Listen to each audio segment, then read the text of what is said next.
الحمد لله رب العالمين والصلاة والسلام الأتمان الأكملان على خير خلق الله وعلى آله وأصحابه ومن والاه أما بعد.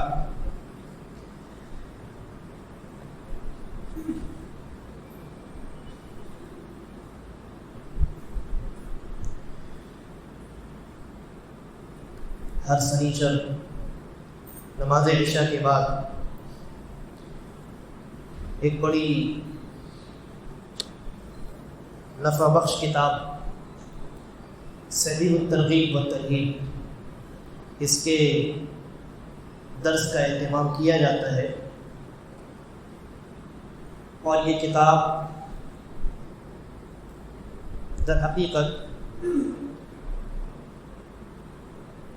نیکی کے جو اعمال ہیں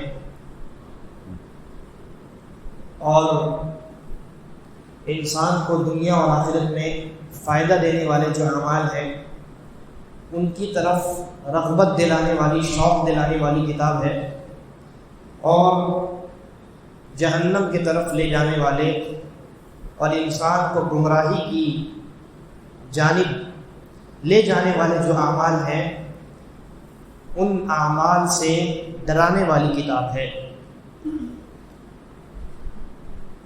اس کتاب کی شروعات ہم نے جب کی تو ابتدا میں ہم نے کتاب الاخلاص پر گفتگو کی اور ان احادیث کو دیکھا جو اخلاص پیدا کرنے کی فضیلت پر اور انسان کو اپنے اعمال میں اخلاص الہیت پیدا کرنے پر شوق دلاتی، اس کی فضیلت اور اس کی عظمت بتاتی، اور ان احادیث کو بھی دیکھا جو اخلاص کے متضاد اور اپوزٹ چیز یعنی ریا اور دکھاوا اگر انسان کے عمل میں پیدا ہو جائے تو اس کے عمل کی کیا حالت ہوتی ہے اور انسان کو کیا نقصانات ہوتے ہیں، ان احادیث میں ان کا تذکرہ ہوا۔ پھر اس کے بعد کتاب السنہ کی شروعات ہوتی ہے۔ کتاب السنہ یعنی نبی اکرم صلی اللہ علیہ وسلم کا جو طریقہ ہے اس طریقے پر چلنے پر ابھارنے والی احادیث کا تذکرہ ہوا، اور کتاب السنہ میں نبی اکرم صلی اللہ علیہ وسلم کے طریقے کے متضاد یعنی آپ کے طریقے کے اپوزٹ جو چیز ہے وہ کیا ہے، وہ بدعت ہے۔ نبی اکرم صلی اللہ علیہ وسلم کے طریقے کو چھوڑ کر کے انسان اپنا طریقہ ایجاد کرے تو یہ بدعت ہے۔ بدعت سے ڈرانے والی جو احادیث ہے اور بدعت کی خطرناکی بیان کرنے والی جو احادیث ہیں ان احادیث کا سلسلہ شروع ہوا تھا، اور اس سے قبل کے درس میں 2-3 ہفتے پہلے حضرت معاویہ رضی اللہ عنہ کی وہ بڑی مشہور روایت ہے جس میں اللہ کے نبی صلی اللہ علیہ وسلم نے یہ خبر دی تھی کہ یہ امت 73 فرقوں میں بٹے گی۔ اس سے پہلے جو نصرانی اور یہودی تھے وہ 71 اور 72 فرقے میں بٹے تھے، اور اللہ کے نبی صلی اللہ علیہ وسلم نے یہ بھی بتایا کہ ان 73 فرقوں میں ایک فرقہ ایسا ہوگا جو جنتی ہوگا۔ صحابہ کرام نے پوچھا اللہ کے رسول کو کون سا فرقہ ہے، تو اللہ کے نبی صلی اللہ علیہ وسلم نے اس فرقے کے تعلق سے بہت ساری الگ الگ الفاظ یعنی الگ الگ انداز میں آپ نے اس فرقے کے بارے میں بتایا۔ اسی روایت نے کہا ہی الجماعہ کہ وہ فرقہ جماعت ہے، اور جماعت سے مراد صحابہ کرام کی جماعت ہے۔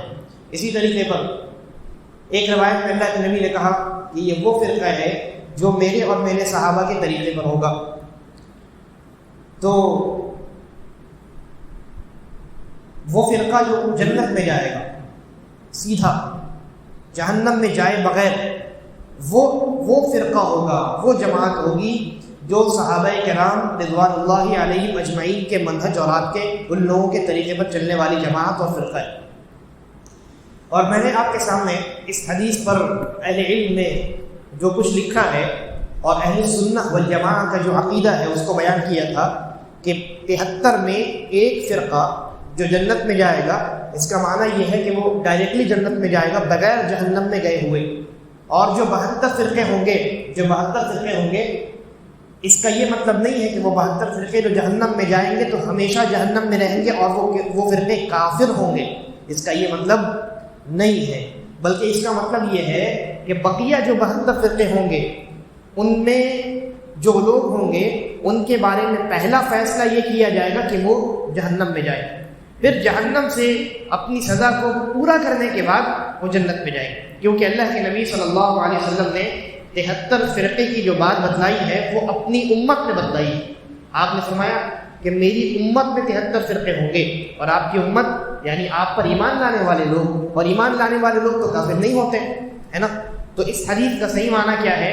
ایک فرقہ جنت میں جائے گا یعنی بغیر جہنم میں گئے ہوئے سیدھا جنت میں جائے گا، اور 72 فرقے جو جہنم میں جائیں گے یعنی پہلے وہ جہنم میں جائیں گے، اپنی سزا بھگتیں گے، پورا کریں گے، اس کے بعد تب جنت میں جائیں گے۔ کافروں کی بات نہیں ہو رہی ہے یہاں، کافروں کی، کیونکہ کافروں پر بات کرنے کی ضرورت کیا ہے؟ ہر انسان جانتا ہے، دلائل بالکل واضح ہے کہ جو کافر ہے وہ ہمیشہ جہنم میں رہے گا، ہے نا؟ اس کو ڈسکس کر کے کیا فائدہ ہے؟ اللہ کے نبی صلی اللہ علیہ وسلم نے یہاں مسلمانوں کی یعنی اس امت کی بات کی۔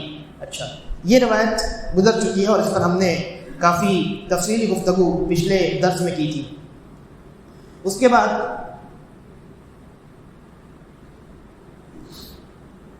نبی اکرم صلی اللہ علیہ وسلم کی ایک دوسری روایت اسی طرح کی، اسی معنی کی ایک دوسری روایت ہے، وہاں اللہ کے نبی صلی اللہ علیہ وسلم نے مزید ایک اور جملہ ارشاد فرمایا ہے اسی روایت کے اندر۔ وہاں یہ الفاظ ہیں وَإِنَّهُ سَيَخْرُجُ فِي أُمَّتِي أَقْوَامٌ تَتَجَارَى بِهِمُ الْأَهْوَاءُ كَمَا يَتَجَارَى الْكَلَبُ بِصَاحِبِهِ لَا يَبْقَى مِنْهُ عِرْقٌ وَلَا مَفْصِلٌ إِلَّا دَخَلَهُ۔ اللہ کے نبی صلی اللہ علیہ وسلم فرماتے ہیں، پہلے تو آپ نے یہ بیان فرما دیا کہ 73 فرقے ہوں گے، ایک فرقہ خالی وہ ہوگا جو سیدھا جنت میں جائے گا، بقیہ جو 72 ہوں گے وہ اپنے گناہوں کی وجہ سے، اپنی بدعتوں کی وجہ سے پہلے ان کا فیصلہ یہ ہوگا کہ جہنم میں جائے، اگر ایمان ہے تو پھر واپس لوٹ کر کے جنت میں آئیں گے۔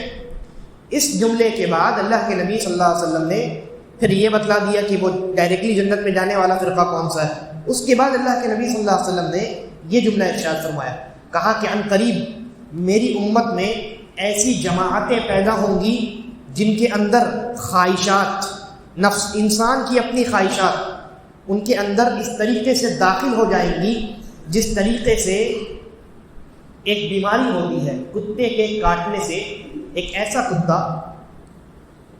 جس کو ایک عجیب قسم کی بیماری ہو جاتی اور اس کی آنکھیں لال ہو جاتی اور دم جو ہے وہ اپنے دم کو اپنے دونوں پیروں کے درمیان داخل کر لیتا ہے، تو اس بیماری کو کہتے ہیں کلب، کاف لام اور با، اور اگر اس کو کلب کہہ دیجیے گا تو معنی کتا ہو جائے گا، کلب یعنی کتا اور کلب یعنی کتے والی بیماری۔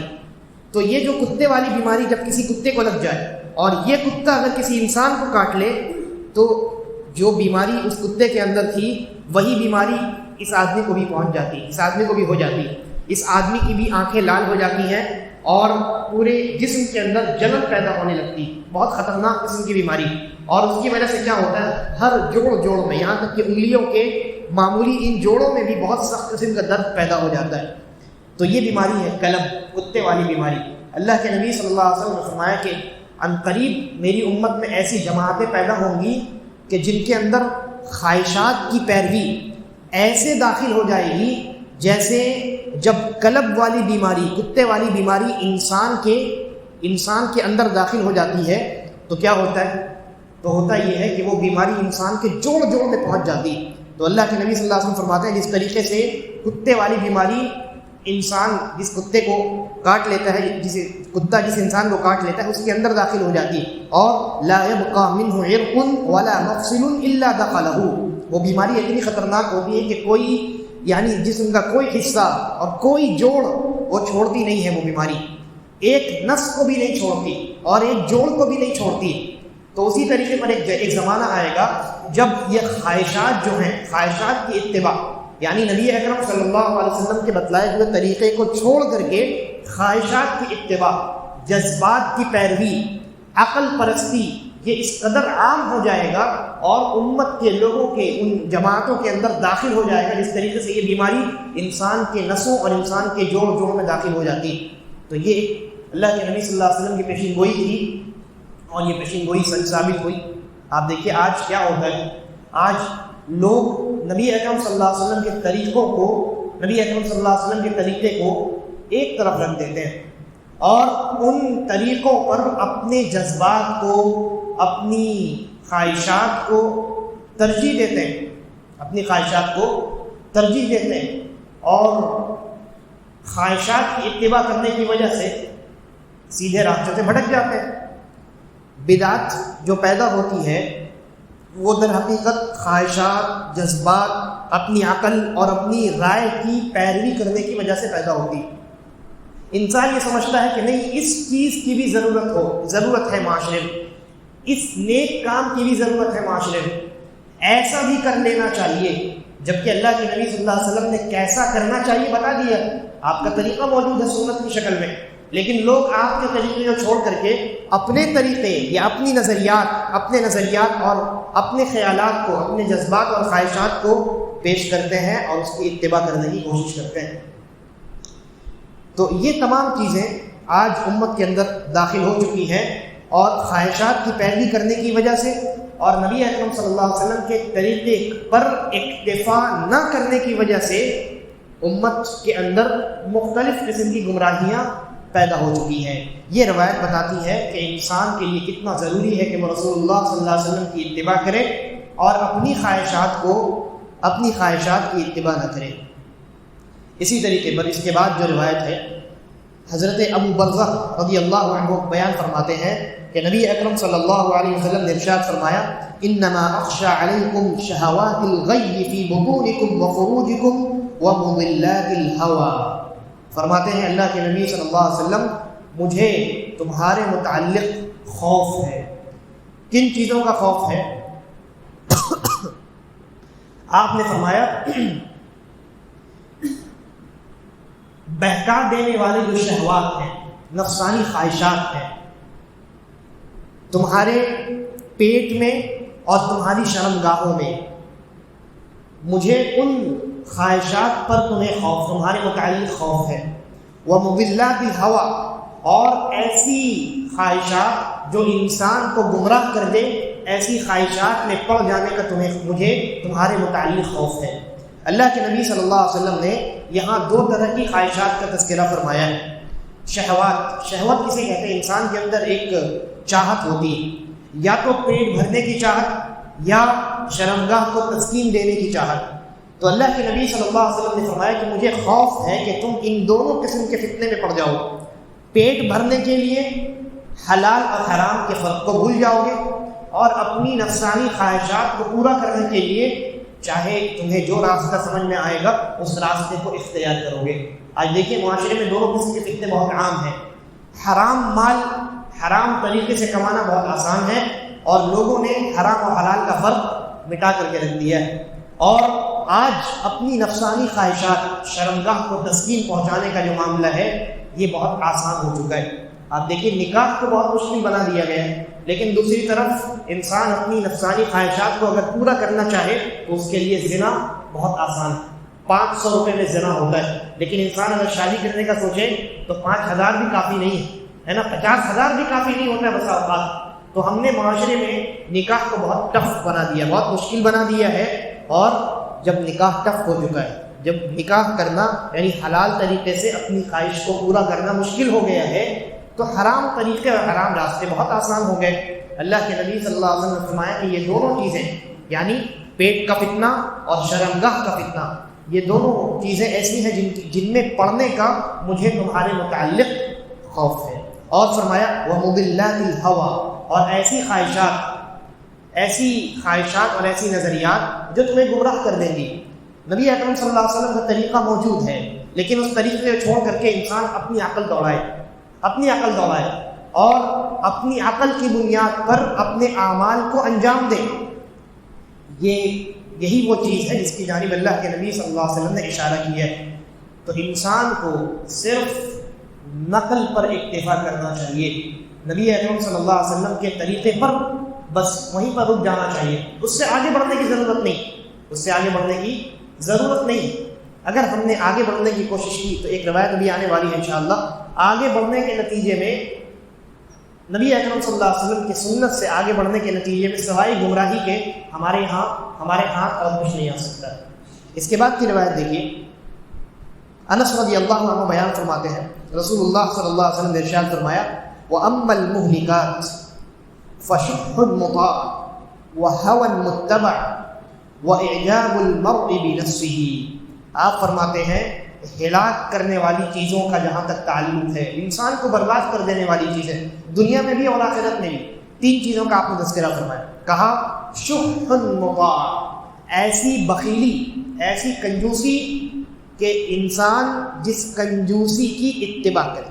کیا مطلب یہ ہے کہ انسان اگر اس کی فطرت میں، اگر اس کے اندر یہ چیز ہے کہ وہ ذرا کنجوس واقع ہوا ہے، وہ غریبوں کو پیسہ دینے کے معاملے میں دل میں کجی محسوس کرتا ہے کہ پیسہ چلا جائے گا، ہے نا، یہ چیز ہوتی ہے بعض لوگوں کے اندر. تو مال خرچ کرتے وقت انسان اگر کنجوسی اپنے دل میں یعنی محسوس کرتا ہے، لیکن وہ دل میں اس کی جو کنجوسی ہے، وہ جو ایک احساس اس کے اندر ہے کہ مال چلا جائے گا، تو غریبوں کو دینے سے انسان اپنے ہاتھ کو روک لیتا ہے. لیکن انسان اگر اپنے دل کے اندر اس خیال کو نظر انداز کرے اور اس خیال کو جھٹک دے، ہے اس کے دل کے اندر یہ سوچ پیدا ہوا، ایک فقیر نے ہاتھ پھیلا دیا لیکن پاکٹ میں پیسے ہیں، اس کے دل میں یہ خیال پیدا ہوا کہ پیسے اس کو دے دوں گا تو فلاں فلاں فلاں میرا شوق پورا نہیں ہوگا. تو یہ خیال تو پیدا ہوتا ہے، اور میں سمجھتا ہوں کہ کبھی نہ کبھی ہر انسان کے ساتھ اس طرح کا واقعہ ہوتا ہے. لیکن ہم نے اگر اس خیال کو نظر انداز کر دیا، دل میں یہ خیال پیدا ہوا، دل کے اندر کنجوسی کی کیفیت پیدا ہوئی، لیکن ہم نے اس کو نظر انداز کر دیا اور اللہ کے راستے میں خرچ کر دیا، اس میں کوئی حرج نہیں، یہ قابل مذمت عمل نہیں ہے. اللہ کے نبی نے فرمایا ایسی بخیلی جس کی اتباع کی جائے، دل میں جو خیال پیدا ہوا ہے مال کو لے کر کے کہ نہیں اللہ کے راستے میں خرچ کریں گے تو فلاں فلاں چیزیں میرے وہ وش لسٹ میں جو چیزیں ہیں شوق سے جس کا تعلق ہے وہ چیزیں پوری نہیں ہوں گی، اور انسان اپنے اس خیال اور اپنی اس خواہش کی اتباع کر جائے، یہ قابل مذمت ہے. ایسی بخیلی اور ایسی کنجوسی جس کے پیچھے انسان چلا جائے، وہ یہ قابل مذمت ہے. ہونا یہ چاہیے کہ ہم ایسے خیالات جب دل کے اندر پیدا ہوں تو ایسی صورت میں ہم یہ خیال اور یہ سوچ پیدا کریں کہ اللہ کے راستے میں ہم نے جو دیا ہے یہ اللہ کے راستے میں دیا ہوا ہمارا بیکار نہیں ہے، بلکہ قیامت تک اللہ تبارک و تعالیٰ اس کی پرورش کرے گا. جیسے انسان کسی چھوٹے سے جانور کو خرید کر کے اس کی پرورش کرتا ہے، جیسا کہ اللہ کے نبی صلی اللہ علیہ وسلم نے حدیث میں بیان فرمایا. تو جب یہ خیال پیدا ہوگا تو یہ کنجوسی کا جو نظریہ جو جذبہ پیدا ہوا ہے انسان کے دل کے اندر یہ ختم ہو جائے. اس کے بعد یہ پہلی ہلاک کر دینے والی چیز ہے، انسان برباد ہو جاتا ہے، اللہ کے راستے میں خرچ کرنے سے رک جاتا ہے. مال یہ ایسی چیز ہے جس کی محبت انسان کے دل میں ہوتی ہے، اور قیامت میں انسان سے مال کے بارے میں بڑا سخت قسم کا سوال ہو، بڑا سخت اللہ رب العالمین پوچھ تاچھ کرے گا مال کے بارے میں. تو جو انسان کنجوسی میں پڑا رہے، اللہ کے راستے میں خرچ نہ کرے، تو ایسی صورت میں آخرت میں پھر وہ اللہ کے سامنے کیا جواب دے گا؟ اس لیے ایسا انسان اللہ کے نبی نے کہا یہ ہلاک کر دینے والی چیز. اور دوسری چیز آپ نے فرمائی وَهَوًى الْمُتَّبَعَ، ایسی خواہشات نبی اکرم صلی اللہ علیہ وسلم کی سنت کے بالمقابل کہ جس کی اتباع کر لی جائے، دل میں شیطان نے وسوسہ ڈالا یہ کام کرو، یہ کام بڑا اچھا ہے، ٹھیک ہے نبی اکرم صلی اللہ علیہ وسلم کی سنت جو بھی ہے، لیکن یہ بڑا اچھا خوبصورت معلوم ہو رہا ہے یہ کام. اب انسان اس خواہش کی اتباع کرنے لگ جائے، یہ انسان کو ہلاک کر دینے والی چیز ہے. ہونا یہ چاہیے کہ انسان اپنے خواہشات کی پیروی نہ کرے، بلکہ اپنے خواہشات کو اپنے ایمان کے تابع کروا دے، یہ مطلوب ہے. اور تیسری چیز آپ نے فرمائی جو ہلاک کر دینے والی ہے وہ اعجاب المرء بنفسه، انسان کا اپنے آپ میں مگن ہو جانا، انسان کا اپنے آپ میں مگن ہو جانا، اپنے آپ کو بہت اچھا سمجھنا. خود انسان اپنے آپ کو جب اچھا سمجھتا ہے تو اس کا نتیجہ کیا ہوتا ہے؟ اس کا نتیجہ یہ ہوتا ہے، ایک تو یہ کہ جب وہ خود اپنے آپ کو اچھا سمجھ رہا ہے آلریڈی، تو وہ پھر جو خیر اور بھلائی اور اچھائی کے راستے ہیں وہ ان کی جانب نہیں جاتا، کیونکہ وہ سمجھتا ہے کہ میں تو آلریڈی خیر اور بھلائی میں ہوں، میں تو اچھائی میں ہوں، مجھے اچھائی کی طرف جانے کی کیا ضرورت ہے. یہ ایک نقصان ہوتا ہے. اور دوسرا جو اس سے بڑا نقصان ہے وہ یہ ہے کہ وہ دوسرے لوگوں کو حقیر سمجھنا شروع کر دیتا ہے، اس کے اندر تکبر پیدا ہو جاتا ہے. اللہ کے نبی صلی اللہ علیہ وسلم نے تکبر کی جو تعریف حدیث میں بیان فرمائی ہے وہ یہ ہے کہ انسان حق کو نکار دے، حق اس کے سامنے پیش کیا جائے، وہ سمجھے کہ میں تو میرے سامنے یہ انسان حق پیش کر رہا ہے، اس کی حیثیت اور اوقات کیا ہے، حق کو نکار دے اور لوگوں کو حقیر جانے، یہ دو صفتیں جس کے اندر پیدا ہو گئی وہ انسان متکبر ہے۔ یہ اللہ کے نبی صلی اللہ علیہ وسلم نے خود بتلایا ہے۔ تکبر کی تعریف اگر انسان سے پوچھی جائے حدیث میں کیا ہے، اللہ کے نبی صلی اللہ علیہ وسلم نے فرمایا کہ انسان حق کا انکار کرے اور لوگوں کو حقیر جانے۔ اور یہ کب ہوتا ہے؟ جب انسان اپنے آپ میں مگن ہو جائے، خود اپنے آپ کو بہت اچھا سمجھے۔ تو یہ ایسی چیز ہے جو انسان کو لے ڈوبتی، انسان کو ہلاک و برباد کر ڈالتی ہے۔ اس کے بعد نبی اکرم صلی اللہ علیہ وسلم کی ایک حدیث ہے، آپ نے فرمایا بدعت کے تعلق سے، ان اللہ حجب التوبۃ عن کل صاحب بدعۃ حتی یدع بدعتہ۔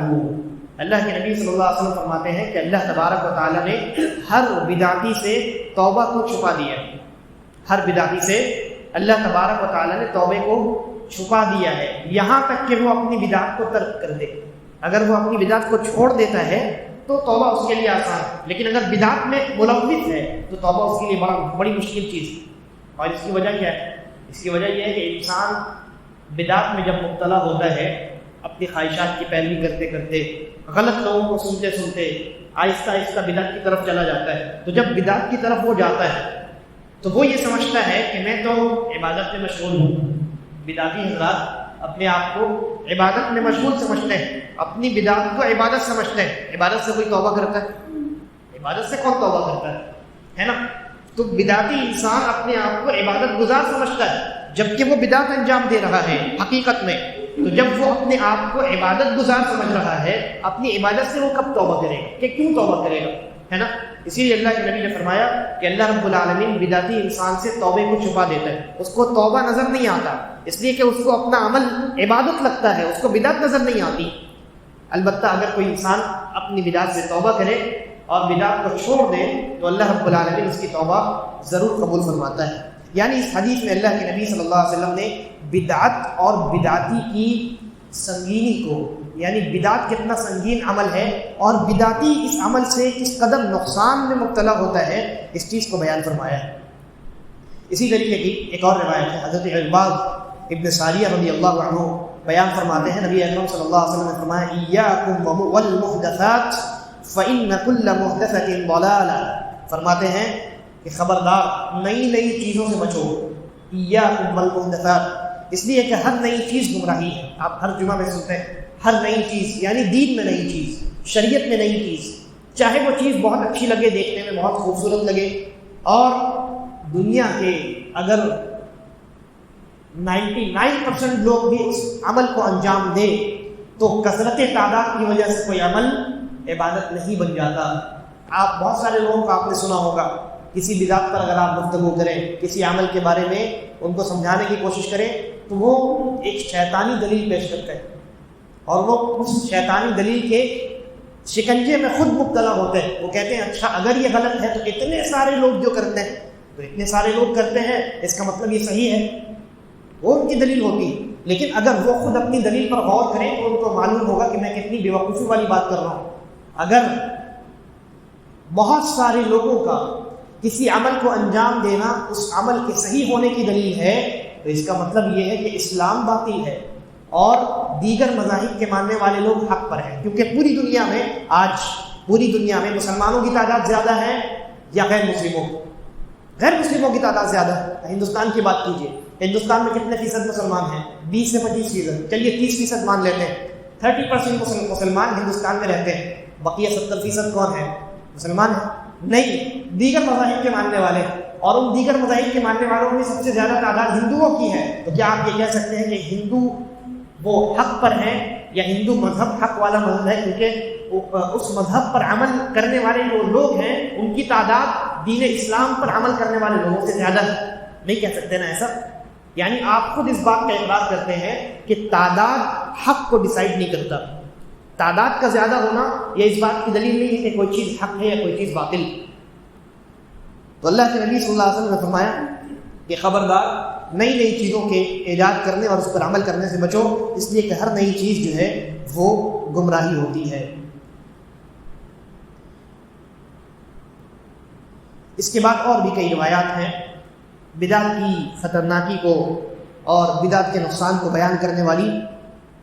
انشاءاللہ اگلے دروس میں ان احادیث پر ہماری گفتگو ہوگی. اللہ تبارک و تعالی ہم تمام کو سنت نبوی پر عمل کرنے والا بنائے اور ہم تمام کو بدعت و خرافات سے بچا کر کے رکھے.